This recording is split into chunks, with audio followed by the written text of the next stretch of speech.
What's the very first thing that you do when you start practicing guitar? Maybe you're thinking about that song you really want to play, so you pull up the tab and it's Crazy Train again. Or you pull up your favorite jam track and you start ripping on A minor pentatonic, and a whole half hour has passed. You're having fun, but you haven't learned anything, because that is absolutely not what you should be doing. The problem with that is that you're playing the fun stuff first. Now, don't get me wrong, practicing songs and using jam tracks are really essential for guitar players, but you know very well that as soon as you put that jam track on, a half an hour is gonna pass and you still haven't practiced those essential skills, and your wife's gonna come by and remind you that you still haven't taken the garbage out, and suddenly practice session is over.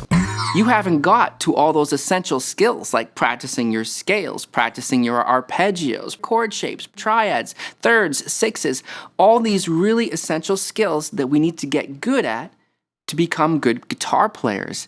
And when we get really good at those things, it makes playing on jam tracks and learning new songs so much easier. We can pick up new songs so much faster because we've developed the skills that we need to play the songs. That's just the thing. The secret is to practice the boring stuff first. Now, exactly what you should practice, well, that depends on your current level. I'll give some examples for someone who is, let's say, low intermediate to middle intermediate. And up on the side here, we'll give some additional, more advanced tips. And all these tips will be explained in detail on our Patreon this week. So let's start just with warming up our fingers. That's what we do in a lot of the lessons that I teach here. Is the first thing we'll do is we'll just pick a pentatonic shape that we know well and run our fingers up and down that pentatonic shape. So let's take A minor pentatonic easy shape. That's a great place to start. You probably know it.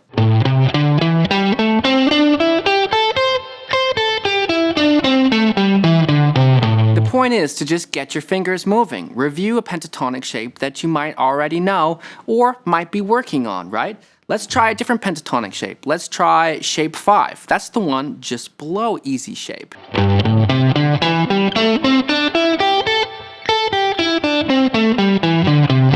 And make sure you're doing alternate picking with all these patterns, right? Step 2, let's identify where the roots are in those shapes, because when we memorize pentatonic shapes, we need to know where all the roots are. Of course, we know where this one is, because that's how we found the shape in the first place, right? But we know where this one is too, right? In the middle of that shape. And we know where this one is, of course, because the E string is the same as the E string. But what about shape 5? Where are the roots there? Well, we know because we know the pentatonic equator, as some people call it, right? The pentatonic equator means that when we have easy shape, all these notes along the 5th fret are in the shape. And when we have the shape just below it, shape 5, all those notes on the 5th fret are in the shape. We can visualize that. And that means that it has the same root here, but it has a different root here, right? But it has the same root here.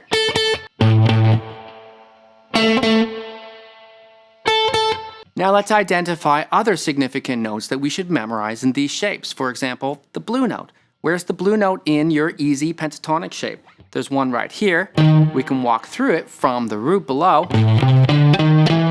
And there's one on the G string up here. Right? So now we play the pentatonic shape up and down, including the blue note.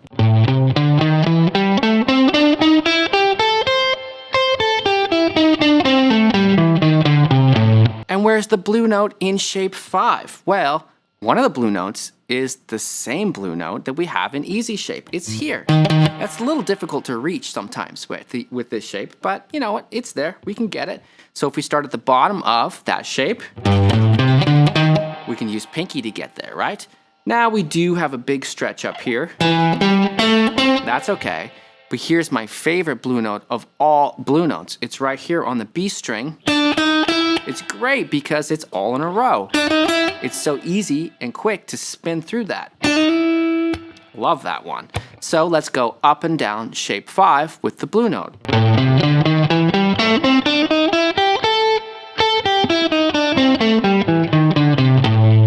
Notice that I didn't end on the first finger there.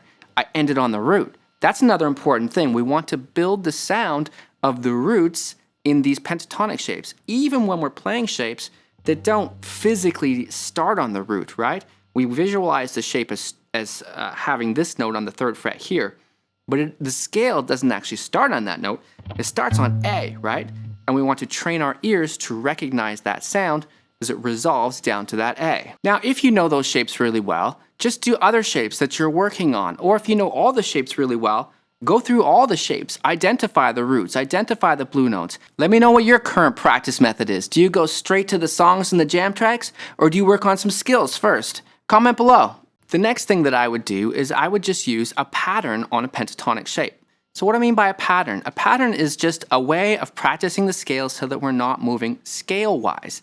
And that's very important because when we're soloing, when we're improvising, we all have the tendency to play next note in the scale, next note in the scale, next note in the scale. But if we mix it up and jump around, it's a lot more interesting. So practicing a simple pattern like, let's say, up 4, back 1 really helps. So what do I mean by up 4, back 1? Let's do it on A minor pentatonic, no blue notes. I'll go up 4 notes. That's 4, and then I'm going back 1 in the scale shape. So that goes back to my first finger. And I play 4 from there. You put that together, you'll see what it is.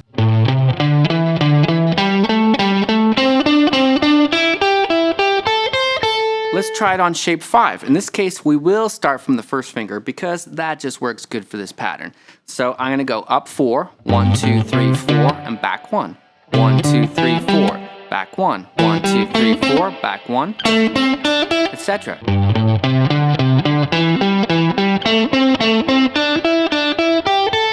If that's pretty easy for you, you could do that pattern on all the pentatonic shapes that you know.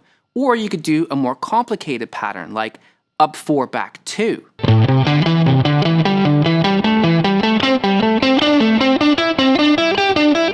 Try to get fast at that one on all the shapes one day. Woo, that's not easy. Now you'll notice that this warm-up does not include any songs or any hot riffs. And don't forget you can download a free practice routine from my website, and the more advanced, detailed practice routine is available on our Patreon. The links are below. Now our fingers are pretty warmed up. We gotta start doing some of the intellectual work, right? Because guitar is one part physical skill and one part brain work. So with my students here, we practice connecting the scale shapes using what I call runs. So here we're gonna do run number 1, and in Patreon we'll have run number 2, but here's run number 1. It's a way of connecting minor pentatonic shape 5 with minor pentatonic easy shape 1 with extension shape. It goes like this.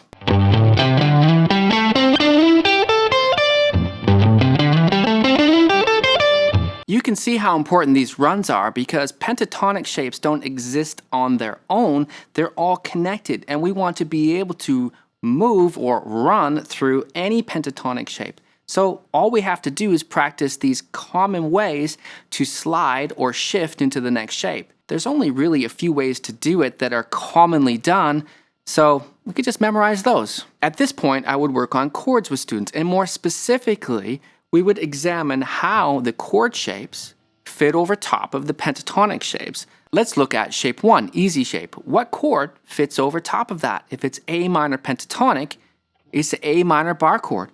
They literally fit over top.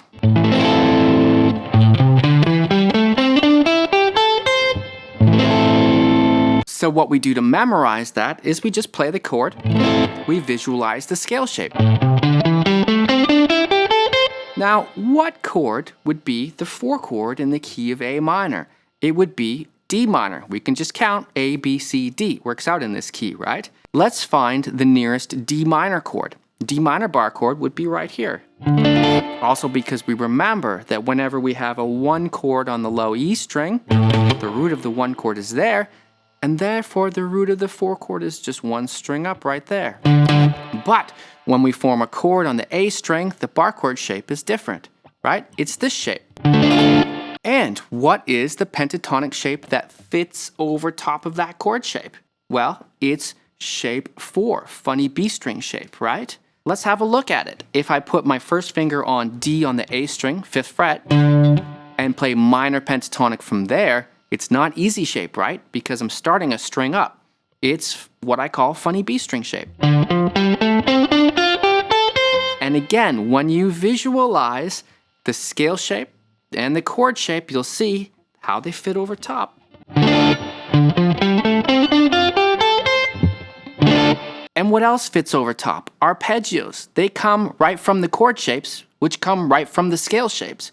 Let's take this A minor chord we were playing before, and we're just going to take the top 4 strings of that chord. We'll shrink it down to the top 4, and there we get what I call the Stairway to Heaven arpeggio, right? And we see how that arpeggio fits over top of A minor pentatonic.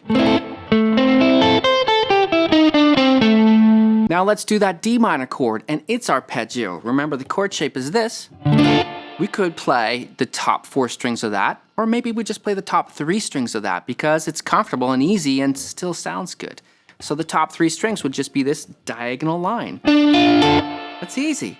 And don't forget to memorize not just the arpeggio, but imagine how it fits on its minor pentatonic shape that it's related to. Funny B string shape. That's why the arpeggio looks like that, because it comes from the chord, comes from the scale. Whenever students of mine start doing this, they always come back to me within even a couple weeks and say, I am so surprised how much this worked. They're sometimes shocked how much they've improved in just 2 or 3 weeks by doing this every day, putting the skills first and the songs second. Now, if your brain isn't completely full and you still had time, you could do all those in a different key. Or you could do major chords, major pentatonic, and major arpeggios. Find whatever it is that you think you need to work on most and go with that. The point is to focus on the things that you aren't good at yet. And if you've put all that work in and you still have energy left and you still have time to play guitar, you truly deserve to just have fun and play whatever you want, whatever song you want, whatever jam track you want.